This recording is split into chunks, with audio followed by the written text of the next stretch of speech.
آج اس سے بھی ہم کو محروم کرنے کی ناپاک کوشش ہو رہی ہے۔ لوگوں بتاؤ، جب یہ ملک غلام تھا اور انگریزوں کے چنگل میں تھا، اس وقت انگریز جیسے ظالموں نے بھی ہم کو اپنی شریعت پر عمل کرنے کا حق دیا تھا، اور وہ آزادی جس کو مسلمانوں نے اپنے خون اور پسینے کی بوندوں سے حاصل کیا، اور کسی مسلمان مورخ کا قلم نہیں بلکہ انگریز جیسے ظالم مورخ کا قلم لکھتا ہے کہ مسلمانوں کی قربانی اس ملک کے لیے ایسی تاریخی ہے کہ دلی کے چاندنی چوک سے لے کر لاہور کی سرزمین تک کوئی ایسا درخت نہیں تھا جس پر کسی عالم دین کی لاش لٹکی ہوئی نہ ہو۔ اور آج بھی پورے فخر کے ساتھ کہا جاتا کہ اس ملک کے کونے کونے میں جاؤ اور جہاں سے بھی کوئی مٹی اٹھاؤ، اگر اس مٹی کو نچوڑو گے تو آزادی کے نام پر بہانے والا خون اگر کسی دوسرے کے قطرے ٹپکیں گے تو میں یقین کے ساتھ کہتا ہوں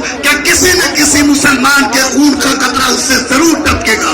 اس آزادی کو حاصل کرنے میں جس قوم نے اتنی قربانی دی، آج آزادی کے 65 سال کے بعد اگر اس کی ہاڑی میں جھانکا جائے کہ کیا پک رہا ہے، اگر اس کو یہ کہا جائے کہ طلاق اور نکاح اپنے قرآن کے دستور کے مطابق کرنا چھوڑ دو، اور وہ دستوری حق جو ہندوستان کے سنویدھان اور دستور نے اس ملک کے ہر ناگرک کو دیا،